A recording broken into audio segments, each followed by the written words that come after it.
सोया, जल्दी से अपना होमवर्क पूरा करो और सो जाओ। मुझे भी कल होटल में देने वाली बिरयानी की तैयारी करनी है। अस्सलाम वालेकुम अब्बू। सलाम। रख दो उधर।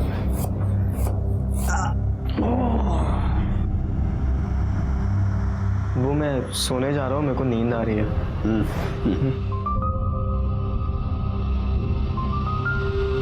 ये लीजिए अब्बू।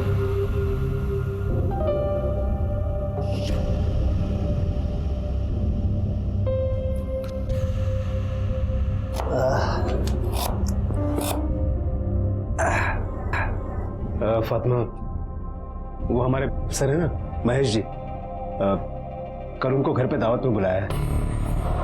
दावत? कैसी दावत? वसीम, तुम्हें पता है ना हमारा तलाक हो चुका है और अभी तक सुलह नहीं हुई। और अभी से तुमने अपने दोस्तों को यहाँ नहीं हुई तो हो जाएगी ना। हलाला के सिलसिले में मौलाना से बात हुई है ना। 80 साल के बुजुर्ग हैं, तुम्हें ज्यादा परेशानी नहीं होगी। तो क्या करूं? इसके एवज में तुम्हारे दोस्तों को यहाँ दावत खिलाऊं? उसके लिए नहीं, हमारा बाकला बचा रहे उसके लिए। तुम महेश जी के लिए मटन बिरयानी बना लो, दारू और चखने के लिए चिकन चिल्ली मैं बाहर से मंगवा लूंगा। तो दावत भारी क्यों नहीं दे देते? घर में बच्चे होंगे। दोपहर में बच्चे कहाँ होंगे? और अगर बाहर दावत दूंगा तो लूट जाऊंगा, इसलिए सोच रहा हूँ कि घर में सब सस्ते में निपट जाए। क्या बोलती हो? ठीक है, अब जाओ, जाकर मुंह हाथ धो लो, मैं आपके लिए खाना लगाती हूँ।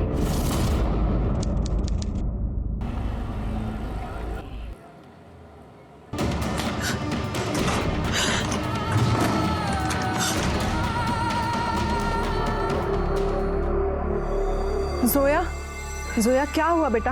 रो क्यों रही हो? अम्मी पिछले 2-3 घंटे से रोए जा रही है और मैंने पूछा तो कुछ बताती भी नहीं है। फातिमा, फातिमा, क्या हुआ? तुम क्यों रो रहे हो? फातिमा, क्या हुआ? क्या हुआ?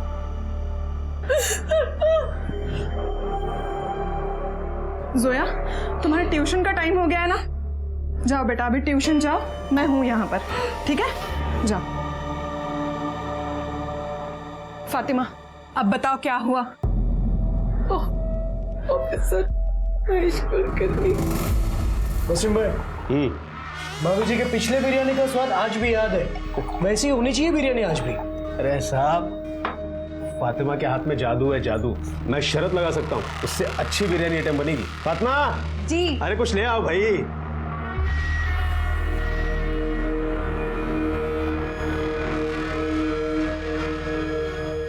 क्या वसीम भाई सब सूखा सूखा ही खिलाओगे? कुछ चिकन मिकन मंगाओ। अरे मंगाया ना सब, बस अभी आ जाएगा थोड़ी देर में। आप शुरू कीजिए।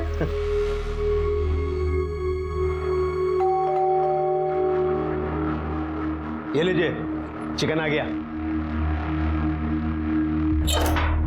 अब साथ पर से, हाँ ले भाई, ये ले। ओके।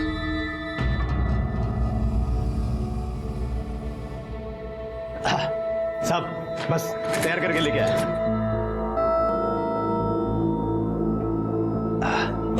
अरे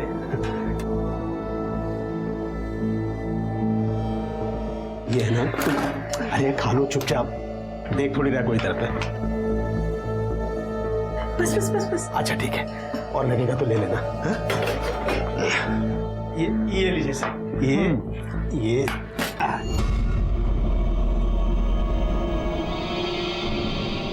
वसीम, वसीम ने बिना हलाला के मेरे साथ ये गंदी हरकत की। वसीम, वसीम, वसीम उठिए। वसीम, हम बात नहीं आएंगे ना अपनी पुरानी हरकतों से? बिना हलाला के आपने मेरे साथ नींद में ये गंदी हरकत। अरे कौन सी हरकत? मैंने क्या किया है? मैं तो ये खाते पीते सो चुका था, अब तुम्हारे जगाने पे तो जागा हूं। तुमने नहीं किया तो फिर किसने मेरे साथ?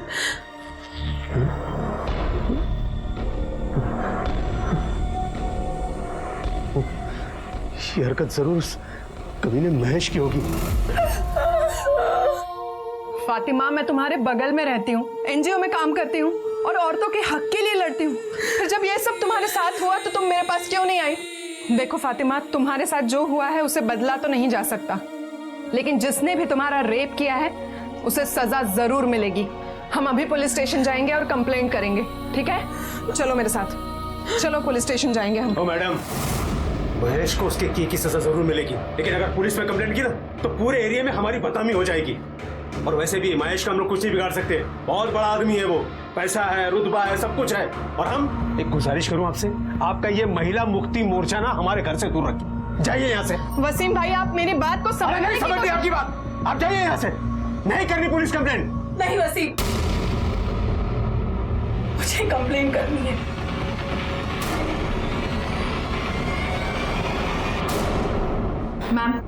मैम ये फातिमा है, हमारे एरिया में ही रहती है, इसके साथ रेप हुआ है।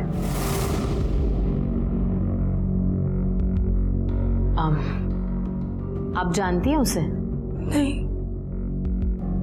मैं नींद में थी, मुझे तो होश भी नहीं था। जब नींद से उठी तो सर भारी भारी लग रहा था। कब हुआ ये और कहाँ? आज दोपहर को मेरे घर पे मेरे शौहर ने एक ऑफिसर को दावत पे बुलाया था। महेश नाम है उनका, महेश कुलकर्णी। दोपहर का खाना खाया,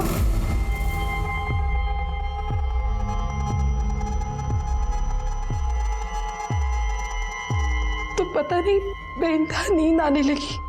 मैं जाकर भी अपने आप को जगा नहीं पा रही थी। मुझे बहुत नींद आ रही है, मैं थोड़ी देर सोने जा रही हूँ।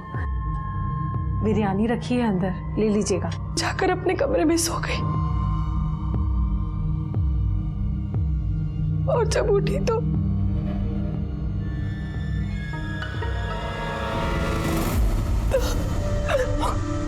फातिमा, संभालो अपने आप को। फातिमा, ये लो। आपने तो कहा आपके पति उस वक्त आपके साथ थे, तो फिर वो यहाँ कंप्लेंट लिखवाने क्यों नहीं आए? मैडम, हमारा तलाक हो चुका है और वैसे बदनामी के डर से वो कंप्लेंट लिखाने के हक में नहीं है।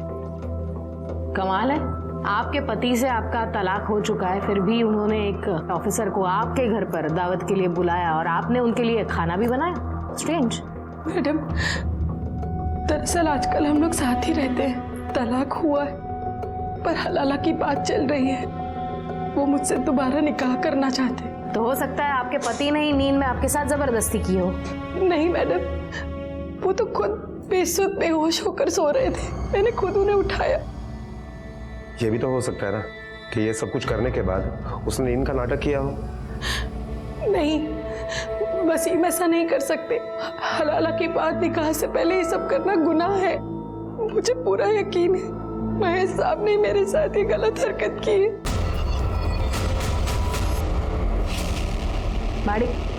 मेडिकल टेस्ट लगे हों जाए। ओके मैडम, चलिए। साधारण सी फातिमा पति से तलाक के बावजूद घर परिवार में उलझी, अपने बच्चों की जिंदगी बेहतर बनाने में लगी हुई थी और हलाला की रस्म पूरी होने का इंतजार कर रही थी। और उसके ही पति का दोस्त खाने पर उसके घर आता है, लेकिन उसके जाने के बाद जो हलचल, जो बवंडर फातिमा की जिंदगी में आया, उसने फातिमा के आत्मविश्वास और आत्मसम्मान को तार तार कर दिया। पर बावजूद इसके वो मजबूती से खड़े रहने की कोशिश कर रही थी। फातिमा के साथ बलात्कार हुआ था, ये साबित हुआ, लेकिन बलात्कार करने वाला कौन था इसका जवाब नहीं था। क्या वो महेश था या फिर फातिमा का तलाकशुदा पति वसीम? क्या सच वाकई इतना सही था या फिर इस सच की कोई और डरावनी तस्वीर भी थी?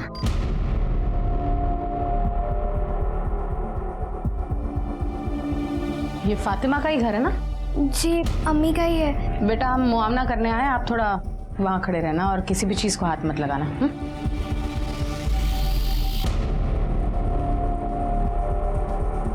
ठीक तरह से घर चेक करना।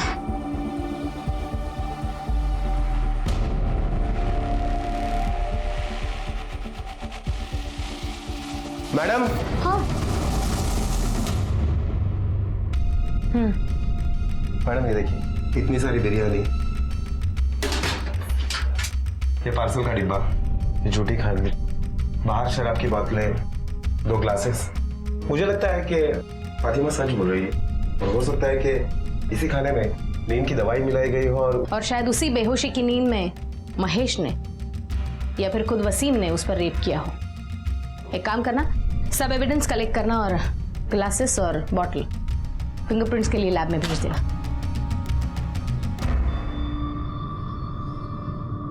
अब्बू, नहीं ठीक है, कुछ नहीं। आप फातिमा के पति वसीम हो? हाँ। तो अब तक कहाँ थे? वो अबू को मैं डॉक्टर के यहाँ लेके गया था। इनके पेट में बहुत दर्द हो रहा है और उल्टियाँ बार बार हो रही हैं। डॉक्टर ने बोला है कि फूड पॉइजनिंग हुआ है। अच्छा, बताइए आपके साथ और कौन कौन था यहाँ जिसने ये खाना खाया और शराब पी?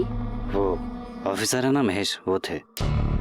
दरअसल हमारे पापा जी का ठेला लगता है हमारा, वहाँ हफ्ता वसूली करता है वो। अब ठेला बचाने के लिए ऐसे ही छोटी मोटी दावतें करनी पड़ती हैं उनके लिए, और होटल में ले जाके नहीं खिला सकते, बहुत पैसा लगेगा, इसलिए एक घर में ही कम में कर लेते हैं। अगर मुझे पहले पता होता कि वो फातिमा के साथ ऐसा कुछ करेगा ना। आपको कैसे पता उसने ऐसा किया? आप भी तो हो सकते हैं। देखिए, मानता हूँ कि फातिमा के साथ मेरा तलाक हो गया है, लेकिन वो मेरी बीवी है, और अगर मैंने किया होता तो मेरे खिलाफ कंप्लेन करती ना। पता चलेगा किसने क्या किया और क्या नहीं। पाटिल, इनका मेडिकल टेस्ट कराओ। साहब, वो महेश साहब का क्या है ना, वो सबको ही दुखी करते, सबसे हफ्ता लेते साहब। पर साहब वसीम भाई भी इतने शाने हैं ना, महेश साहब को 1 रुपया नहीं देते थे, पूरा पैसा दारू में उड़ाते थे। पर महेश भी कम चिंती नहीं था साहब, वो बराबर वसीम के पीछे लगा हुआ था। वसीम को स्टॉल बेचना नहीं था साहब, और वो महेश को पैसा भी नहीं दे पा रहा था। पता नहीं वसीम क्या सोच के बैठा था।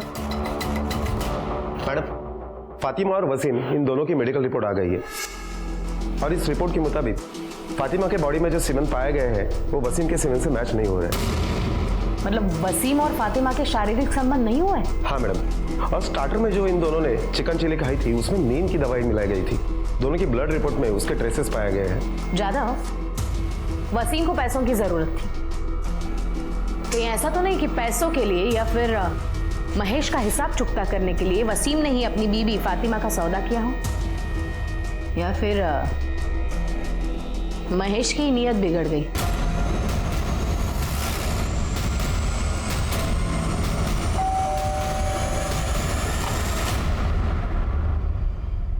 महेश है घर पे? बुलाइए उसे, हमें उससे कुछ बात करनी है। सर, महेश तो कल से घर नहीं आए और उनका फोन भी स्विच ऑफ है। आप? मैं उनकी पत्नी। अच्छा, वो कल से गायब है, लेकिन आपने मिसिंग कंप्लेंट नहीं करवाई? हाँ, इसी एरिया के पुलिस स्टेशन में करवाई थी, और मैं लेके आती हूँ। आप अंदर आइए ना। ये मिसिंग कंप्लेंट की कॉपी।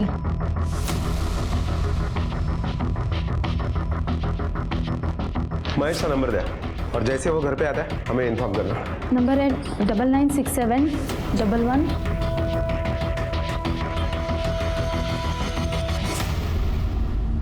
महेश का नंबर ट्रेस करो और चेक करो उसकी लास्ट लोकेशन क्या थी। और वसीम ने चिकन चिली कहाँ से ऑर्डर किया था? साजिद के होटल से।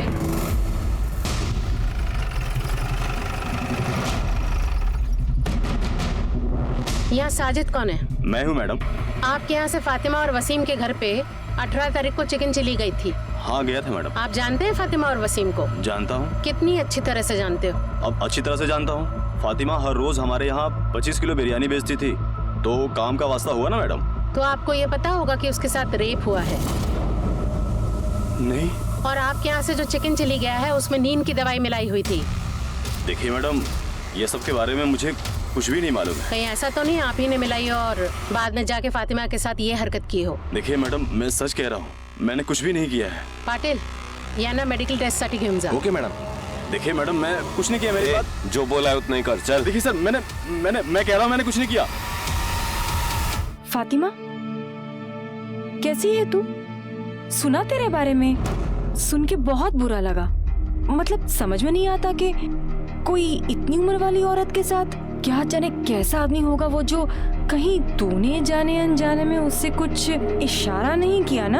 आप यहाँ अम्मी को हमदर्दी देने आई है या उनकी जले पे नमक छिड़क रही है? आपकी झूठी हमदर्दी ना अपने पास रखिए। जाइए अपना काम करिए, जाइए। फातिमा, अंदर आओ।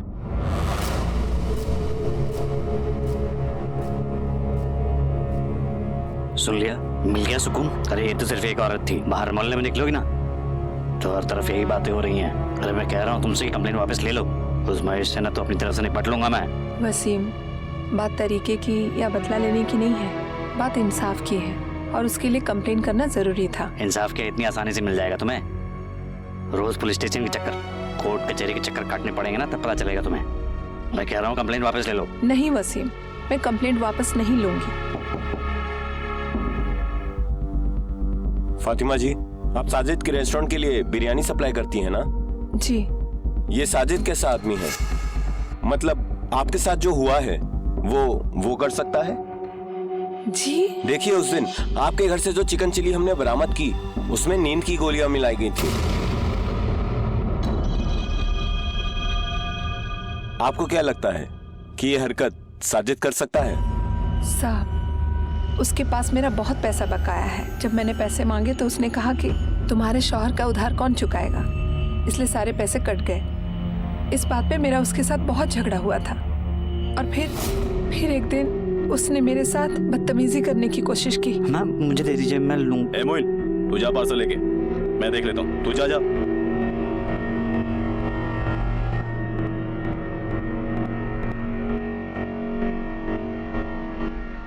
दाद देता हूँ आपकी हिम्मत का। कैसे कर लेते हैं ये सब आप अकेले? अरे वसीम जैसे शौहर पे तो लानत है, सारा बोझ आपके कंधे पे डाल दिया उसने। देखिए, मुझे आपसे बहुत हमदर्दी है। आप अपने आप को अकेला मत समझिए, मैं हूं आपका अकेलापन दूर करने के लिए। तुम्हें कभी किसी चीज की भी जरूरत पड़े मेरे पास आ जाना, ठीक है? ये पैंतरे ना किसी और पर आजमाना। मुझे जरूरत नहीं है किसी फरिश्ते की। और आज के बाद अगर ऐसी हिमाकत की तो इसी डेगची में डालकर तुम्हारी बिरयानी बना दूंगी, समझे?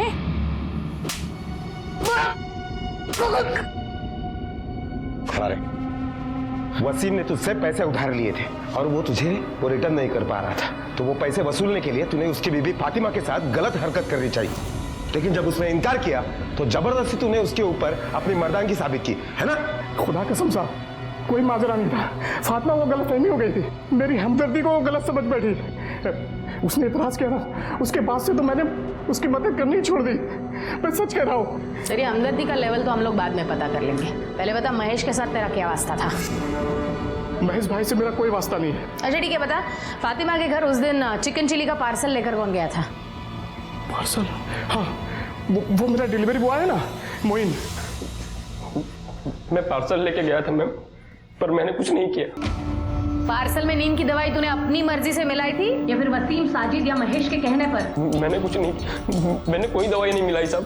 पाटिल, मेडिकल टेस्ट साठी घेऊन जायला। पार्सल में नींद की दवाई तूने अपनी मर्जी से मिलाई थी या फिर वसीम, साजिद या महेश के कहने पर? मैंने कुछ नहीं, मैंने कोई दवाई नहीं मिलाई साहब। पाटिल, मेडिकल टेस्ट साठी घेऊन जायला। हो मैडम।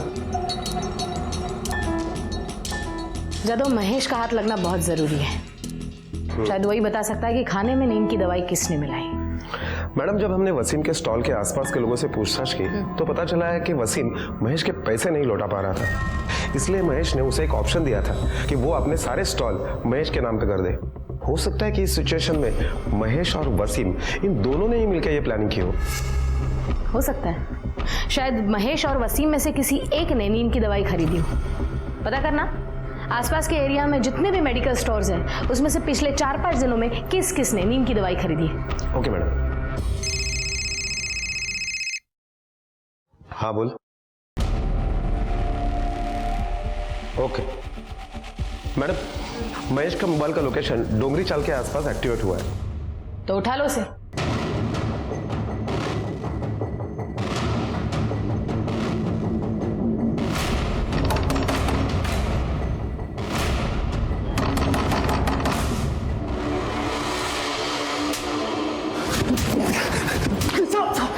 सब पता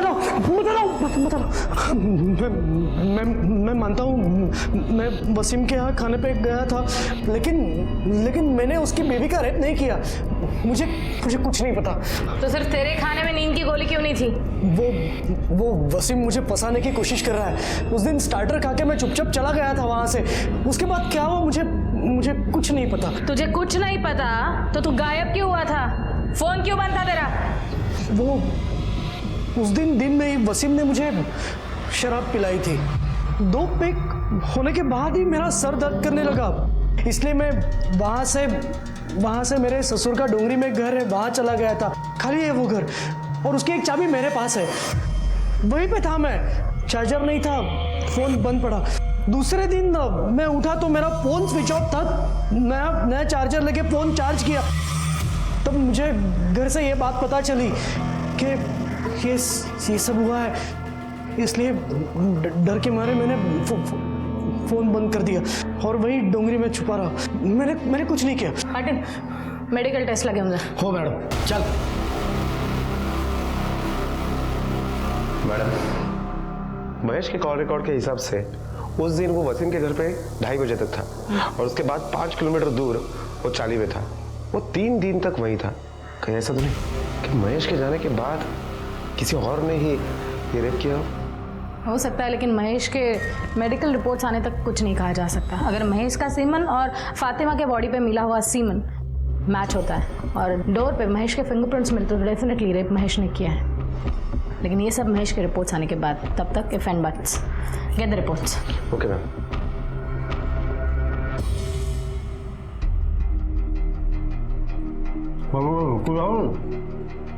नहीं ठीक भाभी, मैं अंदाजा लगा सकता हूँ कि आपकी क्या हालत है, पर वही तो हमेशा मुंह लटका के बैठे रहे। इसकी वजह आप हैं भाईजान। ना तो आप महेश को घर पे बुलाते, ना ये हादसा होता। उसको बुलाने की वजह तुम जानते हो ना सलीम। अरे जान खा के रखा था उसने मेरी। सोचा एक बार में बुला के सारा मामला रफा दफा कर देता। और वैसे भी मैं इसे छोड़ तो नहीं रहा हूं ना, पर ये कंप्लेंट करके ना। ठीक किया इन्होंने, बिल्कुल सही किया। तो भाभी आपको घबराने की कोई जरूरत नहीं है। हम महेश को सजा दिलवा के रहेंगे। उससे क्या होगा? इसकी इज्जत वापस आ जाएगी। भाईजान, आप जरा सोच समझ के बोला कीजिए। आपको भाभी का सहारा बनना चाहिए और आप उल्टा उन्हीं के खिलाफ हैं। भाभी, हम ही केस ऊपर तक लड़ेंगे। महेश होगा बड़ा आदमी, पर ये आपका हक है, आपको इंसाफ मिलेगा। ठीक है, तुम लोगों को जो करने का ना वो करो, लेकिन ये महेश मेरे को नजर आ गया ना, वहीं के वहीं मार डालूंगा, उसके जान ले लूंगा उसके। भाईजान, हमें लड़ाई कानूनी तरीके से लड़नी चाहिए, आपकी तरह नहीं। मैडम, फिंगरप्रिंट्स की रिपोर्ट आ गई है। रिपोर्ट के मुताबिक वसीम के घर पे शराब के जो ग्लासेस पाए गए हैं उसके ऊपर के फिंगरप्रिंट्स, बेडरूम के दरवाजे के ऊपर के फिंगरप्रिंट्स महेश के फिंगरप्रिंट से मैच हो रहे हैं। लेकिन ताज्जुब की बात तो यह है कि फातिमा के बॉडी में जो सीमन पाया गया है उससे महेश का सीमन मैच नहीं होता है। मतलब महेश बेडरूम तक तो गया था, लेकिन उसने फातिमा का रेप नहीं किया। साजिद और मोइन के मेडिकल रिपोर्ट्स आए? हाँ मैडम, इन दोनों के भी सीमन फातिमा के बॉडी में जो सीमन पाया गया उससे मैच नहीं हो रहा है। साजिद नहीं, मोइन नहीं, महेश नहीं, तो फिर और कौन? मला वाटतं आपण काहीतरी मिस करतोय। फातिमा और वसीम की बैकग्राउंड फिर से चेक करना, छोटी से छोटी डिटेल निकालना, क्विक। 18 तारीख की दोपहर को वसीम के घर पे किसी को आते जाते देखा है? नहीं साहब। ये वसीम आदमी कैसा है? आदमी क्या साहब, बवाल है बवाल। 1 नंबर का दारूबाज और जुआर आदमी है साहब। पता नहीं कितने लोगों का कर्जा सर पे लेके घूमता है। मुझे तो लगता है साहब कि उसने खुद ही अपनी बीबी का सौदा किसी के साथ किया हो। वसीम ऐसे कर सकता है? साहब, जुए की लत आदमी से कुछ भी करवा सकती है। कल मैं 1 मिनट के लिए बाहर आई थी, तब मैंने देखा था खाने का पार्सल लेके एक आदमी दरवाजे पे खड़ा था। वसीम के पास पैसे तो नहीं होते थे, फिर वो जुआ कैसे खेलता था? साहब, उसका भाई सलीम है ना, वो उसे पैसे देता है। वसीम जितना नालायक है ना, उतना उसका भाई सलीम सलीकेदार है। वो सलीम ही है, वरना वसीम अपना स्टॉल कब का बेच चुका होता। तुम्हें क्या लगता है कि जुए की लत के लिए वसीम अपनी बीवी का सौदा कर सकता है? नहीं साहब, मेरा भाई दारूबाज हो, जुआरी हो, जो भी हो, लेकिन वो ऐसी गिरी हुई हरकत कभी नहीं कर सकता। इतने दिन हो गए, लेकिन पुलिस मुजरिम को नहीं पकड़ पाए।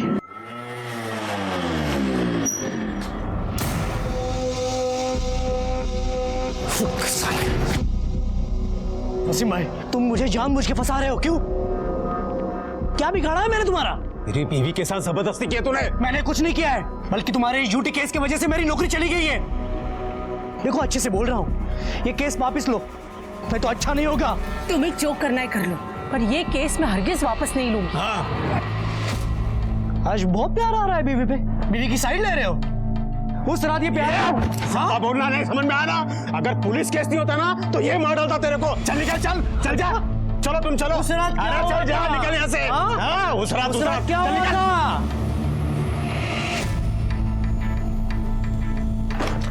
वसीम, वो किस रात के बारे में बात कर रहा था? क्या बात कर रहा था वो? तुम अब भी उसी बात पे अटकी हो। उसे उसके किए की सजा मिलने वाली है, इसलिए पागल हो गया है वो, कुछ भी बकवास कर रहा है। नहीं वसीम, कुछ बात तो है। कुछ दिनों पहले तक तुम हलाला करने के लिए मेरी जान के पीछे पड़े थे, और जब से यह हादसा हुआ है तब से तुम हलाला का जिक्र तक नहीं करते। तुम मुझसे निकाह करना चाहते हो ना? तुमसे निकाह कौन करेगा अभी, वो भी ये हादसा होने के बाद? क्यों? हलाला चल सकता है तो हादसा क्यों नहीं? बिल्कुल नहीं चल सकता, क्योंकि वो एक रस्म है और ये एक बदनुमा धब्बा। कितने दोगले इंसान हो तुम। मैं क्या तुम? मुझे तो लगता है ये तुम्हारी ही साजिश है। निकाह करने की बहुत जल्दी थी ना तुम्हें, इसलिए तुमने ये सारा तमाशा किया है। वसीम, तुम मेरे बारे में ऐसी सोच रखते हो?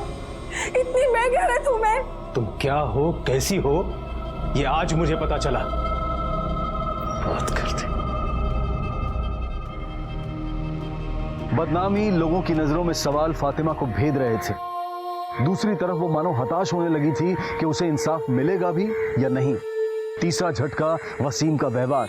वो उस घिनौने जुर्म की जिम्मेदारी उसी के सर पर डालना चाहता था। वसीम को लेकर फातिमा पहले से ही असहज थी और महेश की उस रात वाली बात उसके दिलो दिमाग में घर कर गई थी। अब उसका असहज होना आशंका में बदल गया था, लेकिन अब तक हासिल कुछ नहीं था सिवाय दर्द और बदनामी के। पुलिस पूरी कोशिश कर रही थी, कई सस्पेक्ट थे, लेकिन अभी साबित होना बाकी था कि कौन असली गुनहगार था और किसने फातिमा के साथ बलात्कार किया था। एक तो आप मुजरिम का पता नहीं लगा पा रहे हैं, ऊपर से इसे बार बार पुलिस स्टेशन बुलाकर परेशान कर रहे हैं। आखिर चल क्या रहा है? मैडम आप प्लीज शांत हो जाइए। हम हमारी तरफ से पूरी कोशिश कर रहे हैं और हमें इनसे बात करने दीजिए। फातिमा जी आप बैठ जाइए प्लीज। वसीम को जुए की लत थी और उसकी वजह से आप दोनों में झगड़े भी होते थे, क्या ये सच है? जी, जुए की वजह से सब बर्बाद कर दिया था उसने। और एक दिन तो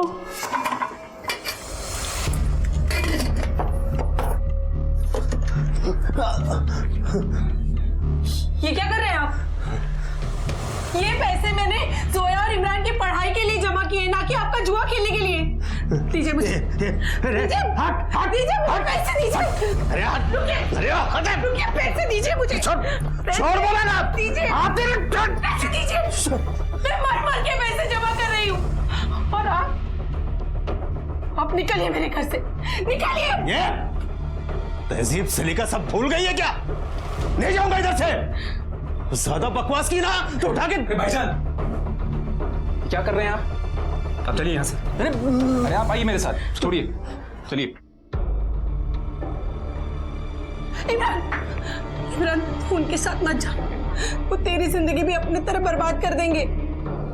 इमरान मेरी बात सुन इमरान। और उसके बाद वसीम ने मुझे तलाक दे दिया। तो वो घर वापस कैसे आया? वो फौरन वापस नहीं आया था। जब उसे पैसे की किल्लत होने लगी तब उसे मेरी याद आई। औलाद का वास्ता देकर मजबूर किया, मिन्नती की, माफी मांगी, साथ रहने की जिद करने लगा, पर मैं उस पर भी राजी नहीं हुई। और एक दिन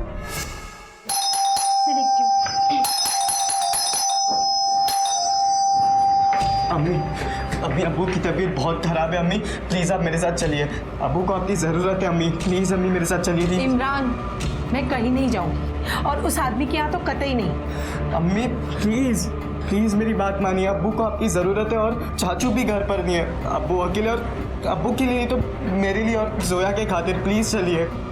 हाँ अम्मी चलते हैं ना, मुझे भी अब्बू की बहुत फिक्र हो रही है, क्या मालूम किस हालत में होंगे। चलिए ना अम्मी। अम्मी अम्मी अब्बू अब्बू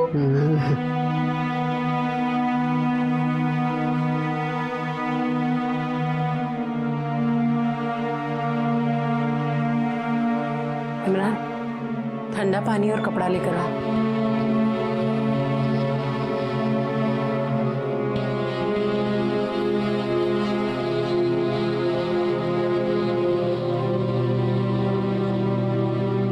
फातिमा, मैंने तुम्हारे साथ क्या क्या नहीं किया और तुमने फिर भी मेरा साथ दिया।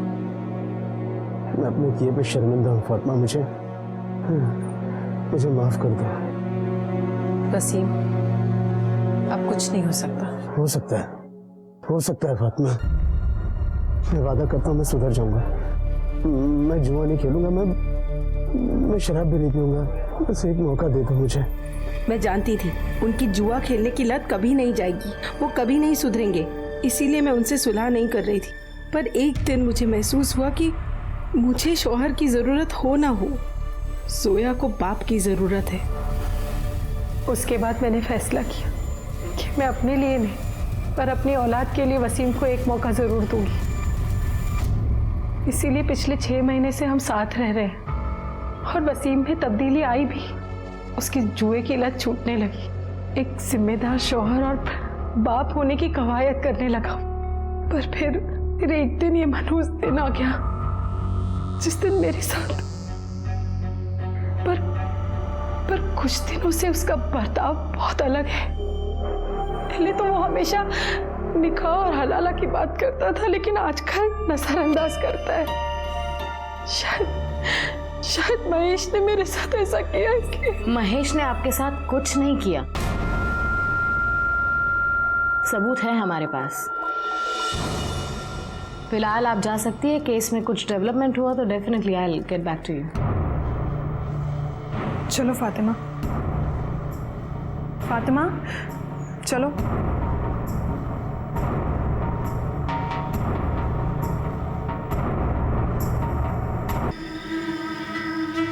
इमरान, तुम्हारे अब्बू कहाँ हैं? इमरान, मैं तुमसे कुछ। इमरान, 2 पाव देना।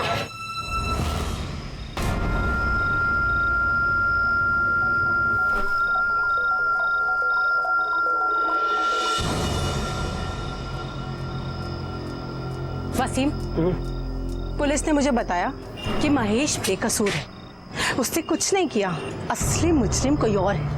महेश ने ये तो फिर दूसरा कौन हो सकता है? ये तो तुम ज्यादा अच्छे से जानते होंगे ना, क्योंकि चिकन चिली तुमने मंगवाया था और उसमें नींद की दवाई थी। तुम कहना क्या चाहती हो? यही कि कहीं ये सब तुम्हारे इशारे पर तो नहीं हुआ। क्या पक रही हो तुम? वक्त नहीं रही हूँ वसीम, तलाक के बाद भी तुमने 2 बार मेरे साथ जबरदस्ती की, तब मैं कुछ नहीं बोली, लेकिन अब बर्दाश्त नहीं करूंगी। अगर इस सब में तुम्हारा हाथ हुआ ना तो मैं तुम्हें छोड़ूंगी नहीं। मैडम, पता चला है कि वसीम जिन लोगों के साथ जुआ खेलता था उनके नाम है महेश, साजिद और चाल का मालक संपतराम। मैडम, और एक बात पता चली है, ये वसीम जिस एरिया में रहता है उसी एरिया में एक जावेद नाम का चरसी आदमी रहता है। ये सब लोग मिलकर उसके घर पर ही जुआ खेलते हैं। मैडम, मोहिना और साजिद के मोबाइल लोकेशन आ गए हैं। उसके मुताबिक मोहिन का मोबाइल लोकेशन 4 मिनट के लिए वसीम के घर पे एक्टिवेट था। उसके बाद पूरा दिन होटल में था। अच्छा, मतलब वो वहाँ पर रुका नहीं? नहीं मैडम। और साजिद? मैडम, साजिद के मोबाइल के लोकेशन के मुताबिक वो पूरा दिन सुबह से लेकर शाम तक होटल पर ही था। वो तो वसीम के घर के आसपास भी नहीं गया। हो सकता है ये उन दोनों के प्लानिंग का हिस्सा हो, लेकिन सबसे पहले हमें जावेद की खबर लेनी पड़ेगी। तू ही जावेद है ना रे? जी सब तेरे यहाँ पे जुआ खेलते थे ना? अरे नहीं मैडम, वो तो इसी टाइम पास के लिए पत्ते खेलते बगैर पैसे के। हाँ। अच्छा, अब सच सच बोल दे, बहुत हो गया तेरा नाटक। तेरी पूरी कुंडली निकाली है मैंने। ऑफिसर महेश कुलकर्णी भी आता था ना तेरे पास जुआ खेलने के लिए? जी मैडम। उसका और फातिमा का कुछ लफड़ा था, बोला था तेरे को कुछ? फातिमा के रेप केस के बारे में कुछ जानता है? मैडम मैं खाली एक ही बात जानता हूँ, मंगता तो वो बता देता हूँ, पर मेरा नाम किधर नहीं आना मंगता। बोल। उस दिन वो फातिमा का पति वसीम भाई मेरे पास आया था जुआ खेलने।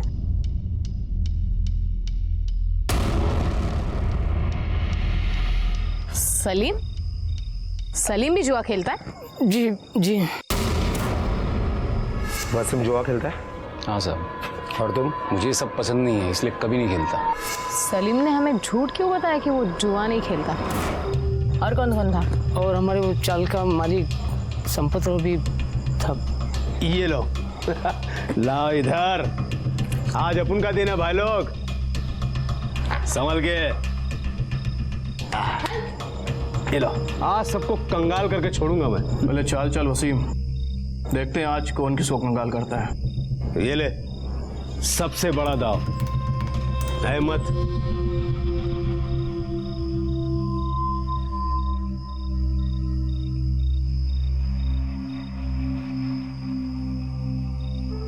ये मेरा। क्या हुआ वसीम भाई, आज आपका दिन बहुत जल्दी खत्म हुआ? अभी नहीं, आखिरी दाव तक खेलूंगा। अबे दाव पे लगाने के लिए बचा ही क्या है जो तू खेलेगा?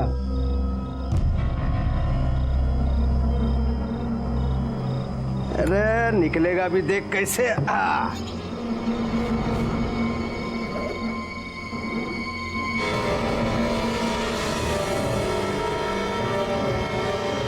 वो उस दिन वसीम भाई तैश में आकर फातिमा भाभी को दाव पे लगा दिया।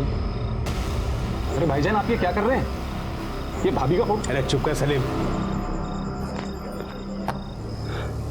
अगर मैं जीता तो सारा माल मेरा, और अगर तुम में से कोई भी जीता तो मेरी बीवी के साथ एक रात। कौन जीता था? वो हमारे चाल का मालिक संपत राव।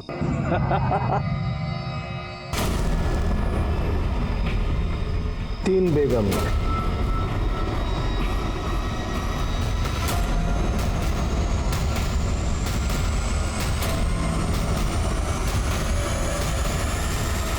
कब की बात है? ये कोई तकरीबन 6 महीना पहले। ठीक है, तू जा, कुछ लगा तो वापस बुला लेंगे। जी जी। मैडम 6 महीने पहले तो ये वसीम और फातिमा साथ में भी नहीं रहते थे, और उसके बावजूद भी वसीम ने फातिमा को दाव पे लगा दिया। एक काम करो, संपत राव को बुला लो। वसीम ने जुए में फातिमा को दाव पर लगाया था और वो बाजी तू जीता था। बोल इसके बाद क्या हुआ? बक। मैंने और वसीम ने एक प्लान बनाया था। बोल, कब आऊं फातिमा के साथ रात गुजारने? संपत भाव थोड़ा टाइम लगेगा, तो क्या है ना, पहले फातिमा का भरोसा जीतना पड़ेगा मुझे, वरना तुम्हें तो क्या मुझे भी घुसने नहीं देगी वो। औरत को मजाक समझ कर रखा है? हाँ, मजाक समझ कर रखा है औरत को? नहीं मैडम, मतलब हमने दारू पी और दारू पी के ये सब किया। ये बलात्कार का प्लान बनाया? बलात्कार का कब बनाया? कैसे बनाया? और कितना बेवकूफ बनाएगा तू? 6 महीने हो गए जुए में जीते, घर कब बुलाएगा? एक काम कर, कल दोपहर को आ जा। पक्का? फातिमा कोई नाटक तो नहीं करेगी ना? तो मेडिकल वाला वो मेरा दोस्त है, उससे दवा लेके साजिद की दुकान पे भेज दूंगा, वो चिकन चिल्ली में मिला के घर भेज देगा, मैं उसको खिला दूंगा। उसके बाद अगले दिन मैं वसीम के उधर गया था, लेकिन घर के अंदर नहीं गया। क्यों नहीं गया? क्योंकि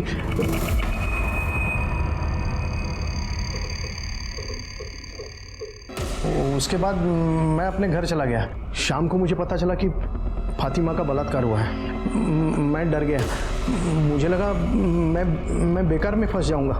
घबरा मत, रेप केस में तू अंदर नहीं भी गया तो औरत का सौदा करने के वाहियात हरकत के जुर्म में जरूर जाएगा।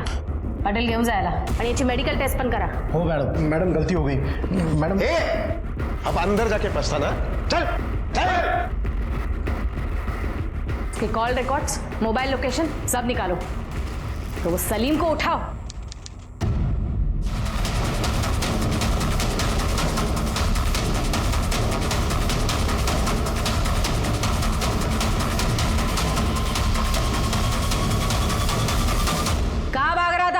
मैं भाग नहीं रहा था मैडम, मैं तो कुछ जरूरी काम से जा रहा था। अच्छा, अब कहीं जाने की जरूरत नहीं है तुझे। तेरे खिलाफ सबूत है हमारे पास, संपत राव ने सब बता दिया है। उस दिन दोपहर को तू फातिमा के घर पर गया था और 5 मिनट से ज्यादा टाइम रुका था। एक बार तेरे रिपोर्ट सारे दे, फिर दूध का दूध पानी का पानी हो जाएगा। कहीं जाने की जरूरत नहीं पड़ेगी, सीधा अंदर बोल। सीधे से बताएगा कि फटके दो। नहीं बता रहा हूँ, बस करो, बता रहा हूँ मैडम, मैं सब बताता हूँ। बोल। सब बताता हूँ। फातिमा के साथ मैंने बलात्कार किया था, पर मैडम मेरी नीयत खराब नहीं थी। मैं फातिमा से बहुत मोहब्बत करता था, पर वो वसीम की बीवी बन गई। वसीम भाई तो उसके काबिल कभी था ही नहीं। प्लानिंग कब किया था रेप का? वो जब मैंने संपत राव और वसीम भाई की बात सुनी थी। क्या रे वसीम, और कितना बेवकूफ बनाएगा तू? हाँ, 6 महीने हो गए जुए में जीते, घर कब बुलाएगा? एक काम कर, तू कल दोपहर को आ जा। उनकी बात सुनने के बाद मेरे को लगा कि एक बारी के लिए फातिमा को हासिल कर सकता हूँ। वसीम भाई और फातिमा का तलाक होने के बाद मैंने उसके करीब जाने की कोशिश की थी, पर मैं कामयाब नहीं हुआ। जिस दिन संपत राव फातिमा के घर जाने वाला था, उस दिन मैं पहले से ही घर पे नजर गड़ाए बैठा था, और जैसे ही महेश घर से बाहर निकला तो संपत राव के आने से पहले मैं घर में घुस गया। जैसे ही मैं घर में घुसा, मैंने देखा फातिमा अपने कमरे में नशे में सोई थी। मैंने उस मौके का फायदा उठाया और उसके साथ सोया।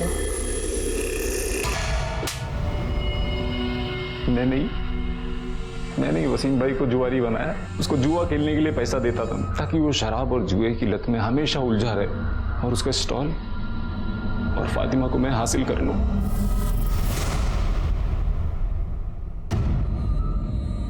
फातिमा, आपके साथ जो कुछ हुआ उसकी प्लानिंग आपके पति ने और संपत राव ने मिलकर की। आपके पति जुए में संपत राव से आपको एक रात के लिए हारे थे।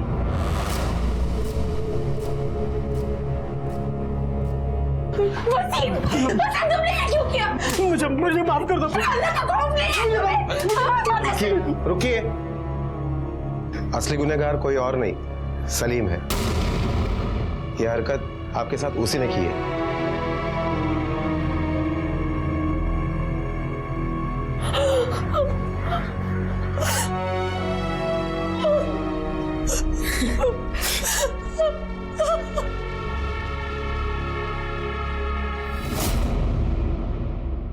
सलीम ने अपनी बुरी मंशा को मोहब्बत का नाम दिया। वो मोहब्बत जो सिर्फ शारीरिक संबंध बनाने के ख्वाब सजाती थी। उसने फातिमा को इंसान नहीं समझा, बल्कि सिर्फ दिल खुश करने और अपनी नीच ख्वाहिश को पूरा करने की एक वस्तु मान लिया था। वसीम इससे भी कई दर्जे नीचे था, जिसके लिए फातिमा सिर्फ एक मुनाफे की चीज थी। इनके अलावा संपत राव, साजिद, महेश, ये सब समाज के वही किरदार हैं जिन्हें औरत सिर्फ शरीर का सुख भोगने की एक चीज लगती है। फातिमा इनसे लड़ी, लोगों के तानों के बावजूद डट कर खड़ी रही और इंसाफ का अपना हक लेकर रही। बेशक कड़े कानूनों की जरूरत है, लेकिन उसके साथ साथ समाज में औरत के प्रति पुरुष की मानसिकता बदलने की भी उतनी ही जरूरत है। इसी विचार के साथ अब मैं अनूप सोनी आपसे विदा लेता हूं। फिर मुलाकात होगी अगले एपिसोड में एक और चौंका देने वाले केस के साथ। तब तक अपना और अपने परिवार का ख्याल रखें और देखते रहें क्राइम पेट्रोल सिटी क्राइम्स। सबक एक को, सीख हम सबको। जय हिंद।